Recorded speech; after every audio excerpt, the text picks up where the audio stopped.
স্বল্প সুদে পাওয়া যায়। এই বিষয়গুলোই জানানোর জন্য আপনাদেরকে ডাকা। ব্যাংক ঋণের ক্ষেত্রে আপনারা একটু আগে সুদের হার শুনছিলেন। এখন সংক্ষেপে আমি বলি, বাংলাদেশ ব্যাংকের নীতিমালা অনুযায়ী সর্বশেষ গাইডলাইন অনুযায়ী সুদের হার হচ্ছে 12.55%। 12.55% অর্থাৎ বছরে 12.55%। 100 টাকায় 12 টাকা 55 পয়সা, সোজা কথা 1 বছরে। এছাড়া ব্যাংকের কিছু প্রণোদনা প্যাকেজ থাকে। সরকারের করোনার সময় প্রণোদনা দেয় না। তারপরে আপনার কিছু ফসল আছে যেগুলা ডাল বীজ, তৈল বীজ, মশলা জাতীয় ফসল, ভুট্টা এবং গম, এই ফসলগুলা চাষ করার জন্য 4% হারে ঋণ পাওয়া যায়। তাহলে ঋণের রেঞ্জটা কত? 4% থেকে 12.55%। আবার 12.55% এটা কিন্তু ফিক্সড না, এটা প্রত্যেক মাসে চেঞ্জ হয়। এটা বাংলাদেশ ব্যাংকের নীতিমালা অনুযায়ী পরিবর্তন হয়। এটা ব্যাংকের কিছু করার থাকে না। আর আপনারা একটা বিষয় জানেন, ব্যাংকে টাকা আসলে তাদের টাকা, ব্যাংকে কিন্তু নিজের কোনো টাকা নাই। ব্যাংক তাদের টাকা নিয়ে চলে, আপনাদের টাকা নিয়ে চলে। আপনাদের যে জমাকৃত টাকা, হয়তো আপনার কাছে আজকে উদ্বৃত্ত টাকা আছে, আপনি ব্যাংকে জমা রাখছেন। আবার যার কাছে টাকা নাই, আপনাদের উদ্বৃত্ত টাকাটাকে সংগ্রহ করে যার নাই ব্যাংক তাকে ঋণ দেয়। এই হচ্ছে ব্যাংকের কার্যক্রম, সোজা কথা। তার মানে কি, যার কাছে অতিরিক্ত টাকা আছে তার কাছ থেকে টাকা নেয়, যার কাছে টাকা নাই তার কাছে টাকা বিক্রি করে। এই যে টাকা কেনা এবং বেচা, এটার মাধ্যমে ব্যাংকের লাভ বা লসটা নির্ধারণ হয়। ঠিক আছে? এখন ব্যাংক, অনেক সময় আপনারা বলেন ব্যাংক স্বল্প সুদে ঋণ দেয় না কেন, 2%, 4% দিতে পারে না কেন? আপনারা কি বলতে পারবেন এখন ব্যাংকের ফিক্সড ডিপোজিটের রেট কত? সাই আমানত করলে আপনারা ফিক্সড ডিপোজিট করেন না ব্যাংকে, রেট কত জানতে বলতে পারেন কেউ? 6 থেকে 8%। ভাই বলেছেন আরো বেশি আছে কিছু কিছু ক্ষেত্রে, 9 আছে, 10 আছে, 13 আছে, 12 আছে, 11 আছে। আমাদের একটা স্কিম আছে যেটাকে আমরা বলি ডাবল বেনিফিট স্কিম বা মানি ম্যাক্সিমাইজার স্কিম, যেটাতে 6 বছরে দ্বিগুণ হয়। আপনি 5 লাখ টাকা বা 1 লাখ টাকা রাখলে 6 বছর পরে এটা ডাবল হয়ে যায়। এটার রেট অফ ইন্টারেস্ট কত দিতে হয় আপনারা জানেন? 13.40% প্রায়। ঠিক আছে?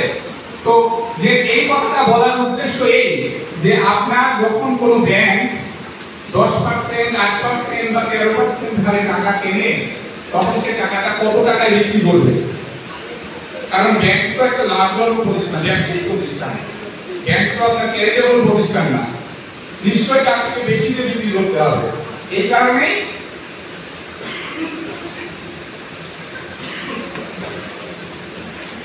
সুদের হারটা ডিপোজিটের রেটের থেকে বেশি হয়। ঠিক আছে? তবে কৃষি ঋণের ক্ষেত্রে অন্যান্য ঋণের চাইতে সুদের হার একটু কম থাকে। যেমন আপনি যদি এসএমই ঋণ নেন, এটা আরো 2% বেশি হয়, যেটা কৃষি ঋণের ক্ষেত্রে 2% কম হয়।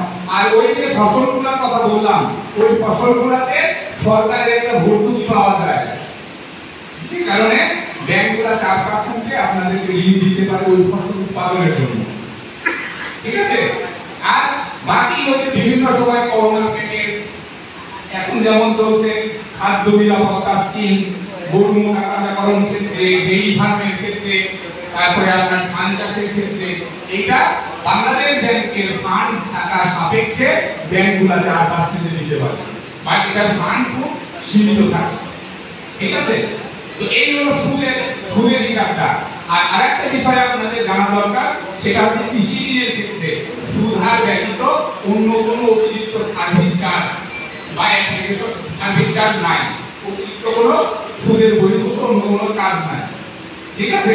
তো এখন ব্যাংকের তো আপনারা সুদের হার জানবেন, ব্যাংকের থেকে ঋণ নিতে গেলে কি করতে হয়? ঋণ নিতে গেলে প্রথমে একটা ব্যাংকের সাথে অ্যাকাউন্ট করতে হয়, তাই না? আপনারা যারা ঋণ নিয়েছেন তারা জানেন প্রথমে কি করতে হয়, একটা অ্যাকাউন্ট করতে হয়। অর্থাৎ আপনি একটা সম্পর্ক স্থাপন করবেন অ্যাকাউন্টের মাধ্যমে। সেই অ্যাকাউন্টটা হতে পারে যারা ক্ষুদ্র কৃষক তাদের জন্য 10 টাকার বিনিময়ে অ্যাকাউন্ট করা যায়, যেটা বাৎসরিক কোনো চার্জ নাই। গণমানুষের উপকারের জন্য এই অ্যাকাউন্টটা করা হয়, যাতে সবাই ব্যাংকে অ্যাকাউন্ট করতে পারে, ব্যাংকে লেনদেন করতে পারে। 10 টাকা দিয়ে অ্যাকাউন্ট খুলবেন বা 12 মাস লেনদেন করবেন, বাৎসরিক কোনো চার্জ দিতে হয় না। উপরন্তু এই অ্যাকাউন্টে আপনি ডিপিএস, রেমিটেন্স, যে কোনো পেমেন্ট, চেক দেওয়া সবকিছু করতে পারবেন। এছাড়া যাদের ব্যবসা একটু বড়, বেশি অঙ্কের টাকা ট্রানজাকশন করতে হয়, তারা কারেন্ট অ্যাকাউন্ট বা সঞ্চয় হিসাব, সেভিংস অ্যাকাউন্ট করতে পারেন। সেটা নির্দিষ্ট আপনার টাকা জমা দিয়ে করতে হয়। আর অ্যাকাউন্ট খুলতে কি কি কাগজপত্র লাগে?